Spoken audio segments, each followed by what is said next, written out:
ಎಲ್ಲರಿಗೂ ನಮಸ್ತೆ. ಸೌಮ್ಯ ಸುರೇಶಾಚಾರ್ ಯೂಟ್ಯೂಬ್ ಚಾನಲ್ಗೆ ಸ್ವಾಗತ. ನಾನು ಸೌಮ್ಯ. ಎಲ್ಲರಿಗೂ ನಿತ್ಯ ಪ್ರಾರ್ಥನಾ ಸ್ತೋತ್ರದ ಲೋಕಕ್ಕೆ ಸ್ವಾಗತ. ಕಾರ್ತೀಕ ಮಾಸದ ಪುರಾಣ ಅಧ್ಯಾಯ 26. ಶ್ರೀಕೃಷ್ಣನು ಸತ್ಯಭಾಮೆಗೆ ಪುಣ್ಯ ಪಾಪಗಳ ವಿವರಣೆಯನ್ನು ತಿಳಿಸಿ ಸತ್ಸಂಗದ ಮಹಿಮೆಯನ್ನು ಹೇಳುತ್ತಾನೆ.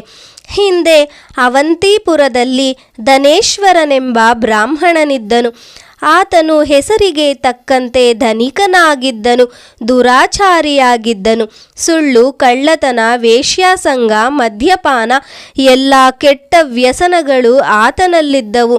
ಆತನು ವ್ಯಾಪಾರ ನಿಮಿತ್ತವಾಗಿ ತನ್ನೂರಿನಿಂದ ಪರ ಊರಿಗೆ ಹೋಗುತ್ತಾ ಮಾಹಿಷ್ಮತಿ ನಗರವನ್ನು ತಲುಪಿದನು. ಆ ನಗರದ ಸುತ್ತಲೂ ನರ್ಮದಾ ನದಿಯು ಹರಿಯುತ್ತಾ ಸುತ್ತುವರೆದಿತ್ತು. ಅದೇ ಸಮಯದಲ್ಲಿ ಕಾರ್ತೀಕ ಮಾಸವು ಬಂದಿತ್ತು. ಆಗ ಅಲ್ಲಿ ಪುಣ್ಯ ನದಿ ಸ್ನಾನಕ್ಕಾಗಿ ಜನರು ಜಾತ್ರೆಯಂತೆ ನೆರೆದಿದ್ದರು. ತನ್ನ ವ್ಯಾಪಾರವು ಜನಸಂದಣಿಯ ಕಾರಣ ಚೆನ್ನಾಗಿ ನಡೆಯುತ್ತಾ ಇದ್ದುದರಿಂದ ಧನೇಶ್ವರನು ಆ ತಿಂಗಳು ಪೂರ್ತಿ ಅಲ್ಲಿಯೇ ಬೀಡು ಬಿಟ್ಟನು. ಕಾರ್ತೀಕ ಸ್ನಾನಕ್ಕಾಗಿ ಬಂದ ಜನರು ಅವರ ಜಪ, ದೇವತಾ ಪೂಜಾದಿಗಳನ್ನು ನೋಡುತ್ತಾ ತನ್ನ ವ್ಯಾಪಾರವನ್ನು ಅವನು ಮುಂದುವರೆಸಿದನು. ಕೆಲವರು ಪುರಾಣ ಶ್ರವಣ, ಹರಿನಾಮ ಸಂಕೀರ್ತನೆ, ವೈಷ್ಣವ ಲಾಂಛನ ಧಾರಣ ಇವನ್ನೆಲ್ಲ ಮಾಡುವುದನ್ನು ನಿತ್ಯವೂ ಗಮನಿಸುತ್ತಿದ್ದ. ಆತನ ಬಾಯಲ್ಲೂ ಕೆಲವೊಮ್ಮೆ ರೂಢಿಯಿಂದ ನಾರಾಯಣ ಎಂದು ಬರುತ್ತಿತ್ತು. ಅನೇಕ ಜನ ಸಜ್ಜನರ ಸಹವಾಸ ಅವನಿಗಾಯಿತು. ಕಾರ್ತೀಕ ಮಾಸ ವ್ರತಾಚರಣೆ, ಉದ್ಯಾಪನಾ ವಿಧಿ, ಜಾಗರಣೆಗಳನ್ನು ಆತನು ಗಮನಿಸುತ್ತಿದ್ದನು. ಸಂಜೆ ನಡೆಯುತ್ತಿದ್ದ ದೀಪೋತ್ಸವ, ಶಿವನಾಮಸ್ಮರಣೆಗಳು ಅವನಿಗೆ ತೋರುತ್ತಿತ್ತು. ಹೀಗೆ ಶಿವಕೇಶವ ಪೂಜಾದಿಗಳಿಂದಲೂ ನಾಮ ಸಂಕೀರ್ತನೆ, ಉತ್ಸವಾದಿಗಳು ನಡೆಯುತ್ತಿತ್ತು. ಶಿವನು ತ್ರಿಪುರಾಸುರನನ್ನು ಸಂಹಾರ ಮಾಡಿದ್ದೇ ಕಾರ್ತೀಕ ಪೌರ್ಣಿಮೆಯಂದು. ಆದ್ದರಿಂದ ಆತನನ್ನು ಆ ದಿನ ಭಕ್ತರು ವಿಶೇಷವಾಗಿ ಪೂಜಿಸುತ್ತಾರೆ. ಧನೇಶ್ವರನು ಇವೆಲ್ಲವನ್ನು ನೋಡುತ್ತಿದ್ದಾಗ ಕೃಷ್ಣ ಸರ್ಪವೊಂದು ಕಚ್ಚಿತು. ಅದನ್ನು ನೋಡಿದ ಕೆಲವರು ಆತನು ಸಾಯುವುದರಲ್ಲಿದ್ದಾಗ ತುಳಸಿ ತೀರ್ಥವನ್ನು ಕುಡಿಸಿದರು. ಧನೇಶ್ವರನು ದೇಹತ್ಯಾಗ ಮಾಡಿದನು. ಯಮದೂತರು ಪಾಶದಿಂದ ಅವನನ್ನು ಯಮನ ಬಳಿಗೆ ಕರೆದೊಯ್ದರು. ಯಮನು ಆತನ ಪಾಪ ಪುಣ್ಯಗಳನ್ನು ತೂಗಿ ನೋಡಿದನು. ಅವನು ಅತಿ ಪಾಪಿ, ಆದ್ದರಿಂದ ಕುಂಭೀಪಾಕ ನರಕಕ್ಕೆ ಹೋಗಬೇಕಾಯಿತು. ಆದರೆ ಅವನು ಆ ನರಕವನ್ನು ತಲುಪಿದಾಗ ಬೆಂಕಿಯು ತಣ್ಣಗಾಯಿತು.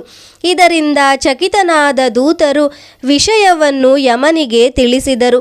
ಆಗ ಯಮನು ಮತ್ತೆ ಆತನ ವಿಚಾರಣೆಯನ್ನು ನಡೆಸಿದನು. ದೇವರ್ಷಿ ನಾರದರು ಅಲ್ಲಿಗೆ ಬಂದು, ಯಮಧರ್ಮ, ಇವನು ಜೀವನವೆಲ್ಲ ಪಾಪಕರ್ಮಗಳನ್ನೆಸಗಿದ್ದರೂ ಅಂತ್ಯಕ್ಷಣದಲ್ಲಿ ನಿವಾರಕಗಳಾದ ಕೆಲಸ ಮಾಡಿ ಫಲವಾಗಿ ಈತನಿಗೆ ನರಕ ಬಾಧೆಯಿಲ್ಲ. ಪುಣ್ಯ ಪುರುಷರ ದರ್ಶನ, ಸ್ಪರ್ಶ, ಸಹವಾಸ ಇವನಿಗೆ ಸಿಕ್ಕಿದೆ. ಆದ್ದರಿಂದ ಅವರ ಪುಣ್ಯದ 6ನೇ ಒಂದು ಭಾಗ ಇವನ ಪಾಲಿಗೆ ಬಂದಿದೆ. ಕಾರ್ತೀಕ ಮಾಸದ 1 ತಿಂಗಳು ಪೂರ್ತಿ ಪುಣ್ಯ ಜೀವಿಗಳ ಸಹವಾಸದ ಪುಣ್ಯದಿಂದ ಇವನಿಗೆ ಪುಣ್ಯ ಸಂದಿದೆ. ಅದೂ ಅಲ್ಲದೆ ಅಂತ್ಯಕಾಲದಲ್ಲಿ ಹರಿಭಕ್ತರಿಂದ ತುಳಸಿ ತೀರ್ಥದ ಪ್ರಾಶನ ಇವನಿಗಾಗಿದೆ. ಕಿವಿಯಿಂದ ಹರಿನಾಮ ಸ್ಮರಣೆ, ಶ್ರವಣ, ನರ್ಮದಾ ಸ್ನಾನಾದಿಗಳಿಂದ ಇವನು ಪುನೀತನಾಗಿದ್ದಾನೆ.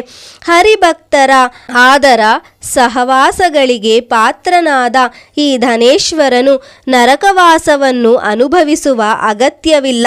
ಇವನಿಗೆ ತುಳಸಿ ತೀರ್ಥ ಪ್ರಾಶನದಿಂದ ಸ್ವರ್ಗವೇ ಸಿಗಬೇಕು ಎಂದು ಹೇಳಿದ ನಾರದರು ಅಲ್ಲಿಂದ ಮುಂದೆ ಹೊರಟರು. ಎಂಬಲ್ಲಿಗೆ ಕಾರ್ತೀಕ ಮಾಸ ಮಹಿಮೆಯ 26ನೇ ಅಧ್ಯಾಯ ಸಂಪೂರ್ಣವಾಯಿತು. ಧನ್ಯವಾದಗಳು. ಯಾರೆಲ್ಲ ನನ್ನ ಚಾನಲನ್ನು ಸಬ್ಸ್ಕ್ರೈಬ್ ಮಾಡದೆ ನೋಡುತ್ತಿದ್ದೀರೋ ದಯವಿಟ್ಟು ಚಾನಲನ್ನು ಸಬ್ಸ್ಕ್ರೈಬ್ ಮಾಡಿಕೊಳ್ಳಿ. ಹಾಗೂ ನಿಮ್ಮ ಫ್ಯಾಮಿಲಿ ಮತ್ತು ಫ್ರೆಂಡ್ಸ್ಗೆ ಶೇರ್ ಮಾಡಿ.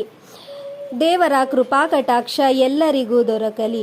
ಸರ್ವೇ ಜನಾಃ ಸುಖಿನೋ ಭವಂತು.